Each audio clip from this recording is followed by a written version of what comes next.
Hello everyone. So today's discussion topic is very important for all medium, not only for the Bengali medium. It's important also for Bengali and English medium too. So come to the topic. আমি ডিসকাশনটা বেঙ্গলিতেই করছি, কারণ যেহেতু সবাই তো English মিডিয়ামের student বা সবাই English কনভারসেশনটা সবার জন্য বুঝতে অসুবিধা হয়, তো আমি বেঙ্গলিতেই ডিসকাশনটা করছি। ব্যাপারটা হচ্ছে রাইটিং স্কিলে নাম্বার কম আছে। গ্রামার জানে, গ্রামার খুব ভালোই জানে, কিন্তু রাইটিং স্কিলে নাম্বার কম আসছে কেন? তার কারণটা কি? এটা কিন্তু একটা কি বলবো, ভাইটাল ইস্যু না বলে ভাইটাল প্রবলেম বলছি ফর অল মিডিয়াম। বেঙ্গলি মিডিয়ামের ছাত্রছাত্রীরাও যেমন এই ব্যাপারটা বা এই সমস্যাটা ফেস করে, ইভেন ইংলিশ মিডিয়ামের ছাত্রছাত্রীরাও এই সমস্যাটা ফেস করে, যে গ্রামার খুব ভালো জানে কিন্তু রাইটিং স্কিল গিয়ে যখন নিচ্ছে তখন কিন্তু নাম্বারটা কম আসছে। তাহলে কেন? ধরুন গ্রামার যেটা শেখানো হয় সেখানে কি শেখানো হয়? সেখানে মেনলি শেখানো হয় sentence structure, right? Sentence structure শেখানো হয়, সাবজেক্ট ভার্ব এগ্রিমেন্ট শেখানো হয়, সিঙ্গুলার প্লুরাল শেখানো হয়। কোথায় এই ফরম্যাটগুলো আমরা গ্রামারে শিখি, যেগুলো একটা সেন্টেন্স ফর্মেশনের জন্য খুব ইম্পর্টেন্ট। এটা হলো গ্রামারের পার্ট। রাইটিং স্কিলে কেন নাম্বার কম আসে? রাইটিং স্কিল কিন্তু সম্পূর্ণভাবে ডিপেন্ড হচ্ছে ভোকাবুলারির উপর। ভোকাবুলারি মিনস শব্দ চয়ন বা শব্দ, নতুন নতুন শব্দ শেখাটাকে বলে হচ্ছে ভোকাবুলারি, শব্দ ভান্ডার, যাকে বেঙ্গলিতে বলতে পারি শব্দ ভান্ডার, ভোকাবুলারি মিনস।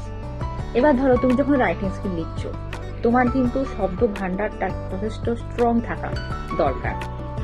তো সেই জন্য আমি প্রত্যেকটা স্টুডেন্টকে বলি যে এভরিডে 3টে বা 4টা বা 5টা করে নিউ ওয়ার্ড শেখো। যেখান থেকে হোক, ধরো নিউজ পেপার থেকে শিখতে পারো।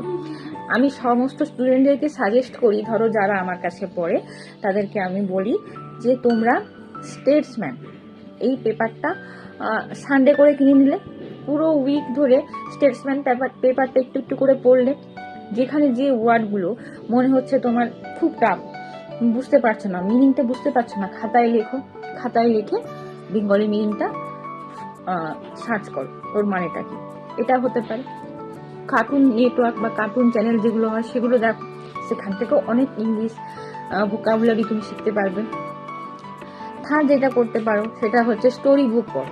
স্টোরি বুক থেকেও কিন্তু অনেক ইংলিশ ভোকাবুলারি শেখা যায়। এবারে এই ইংলিশ ভোকাবুলারি ব্যাপারটা কিন্তু তোমাকে ছোট থেকে আমরা চেষ্টা করি যাতে ভোকাবুলারি ছোট থেকে যাতে শিখতে পারে, কিন্তু অনেকে হয় কি যে ক্লাস 6-7-এ গিয়ে তাদের সমস্যা হয়েছে, ভোকাবুলারির যে ব্যাপারটা সেটা কিন্তু অতটা স্ট্রং হয়। সেই সময় গিয়ে কি করবে, তখন কিন্তু ছাত্র বা ছাত্রী নিজস্ব চেষ্টা থাকতে হবে, এবং যিনি গাইড করছেন ছাত্র বা ছাত্রীকে তাকেও কিন্তু ছাত্রছাত্রীর পেছনে 100% হার্ডওয়ার্ক দিতে হবে।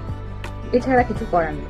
তাকে প্রত্যেক দিন, ধরুন কোনো ছাত্রছাত্রী হয়তো খুবই কি বলবো দুর্বল, মানে সে নিজে থেকে কিছু একটা করবে বা নিজে থেকে ওয়ার্ড সে কালেক্ট করে লিখবে, সেইটা তার দ্বারা সম্ভব না, সে খুবই মানে লেজি টাইপের। তো সেই ক্ষেত্রে কি করতে হবে, যিনি টিচার বা যিনি গার্জিয়ান আছেন তাকে কিন্তু ব্যাপারটাকে তার মধ্যে ইনভলভ হতে হবে। তিনি প্রত্যেক দিন 5 থেকে 6টা করে নতুন ভোকাবুলারি কি করবেন, তাকে দেবেন, এবং হচ্ছে প্রত্যেকদিন ধরবেন। ধরুন আজকে 5টা ভোকাবুলারি দিলেন, নেক্সট দিন ধরলেন সেই 5টা ভোকাবুলারি তার মনে আছে কিনা। এবারে সপ্তাহের শেষে ধরুন 5টা করে যদি আমি ভোকাবুলারি এভরিডে শিখি, তাহলে আমার সপ্তাহের শেষে 7 × 5 তাহলে কত হচ্ছে 35। তাহলে আমি 35টা নতুন ভোকাবুলারি শিখছি, রাইট? তো এই ব্যাপারটার উপরে জোর দিন। দেখুন গ্রামার শিখলে সেন্টেন্স কনস্ট্রাকশন, কোথায় টেন্স অনুযায়ী কি সেন্টেন্স হবে, কোথায় সিঙ্গুলার কোথায় প্লুরাল হবে, এইটুকু সে লিখতে পারবে। কিন্তু যদি ভোকাবুলারি ঠিক না থাকে তাহলে কিন্তু সে রাইটিং স্কিলে গিয়ে কম নাম্বার পাবে।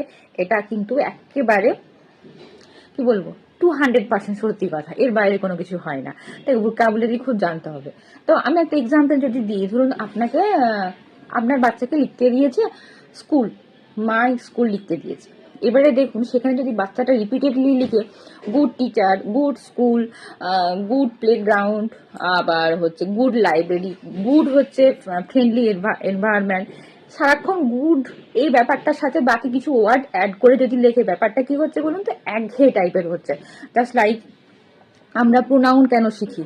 যাতে নাউনটা বারবার রিপিটেশন না হয়ে নাউনের পরিবর্তে আমরা প্রোনাউন ইউজ করি, যাতে সেন্টেন্স যে ফরমেশনটা বা সেন্টেন্সটা শুনতেও কি হয়, খুব ভালো লাগে। সো দ্যাটস ওয়াই আমরা শিখি প্রোনাউন। সো ঠিক সেরকম ভোকাবুলারিটাও হচ্ছে এরকম, যে আমি শুধু বারবার যদি গুড ব্যাপারটা সেন্টেন্সের সাথে অ্যাড করে দিই, কয়েকটা করে সাথে গুড ব্যাপারটা অ্যাড করি একদম কনসিস্টেন্টলি, তাহলে কি হয়, সেন্টেন্সটা খুব একটা টিচারের কাছেও খুব একটা দেখতে ভালো লাগে না।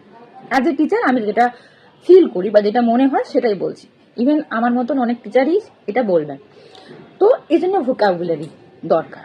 এবার ধরুন আমি যদি এই ব্যাপারটাকে না লিখে অন্য কিছু লিখি, তাহলে কি লিখবো? গুডের জায়গায় আমি অন্য কিছু লিখতে পারি, তাহলে তার জন্য আমাকে ভোকাবুলারি জানতে হবে, তাই না?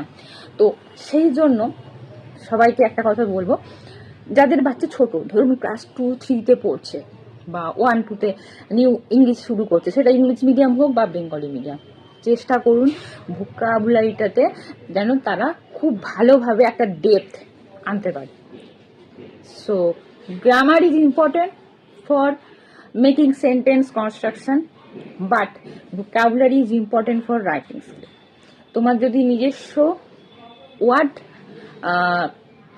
চয়ন বা ওয়ার্ড তুমি যদি নিজে থেকে করতে না পারো, চয়েস করতে না পারো কোথায় কোনটা লিখবে, তাহলে ব্যাপারটা টিচারের কাছে একঘেয়েমি ব্যাপারটা হবে। তো সেজন্য ভোকাবুলারিটা খুব ভালো করে শেখো।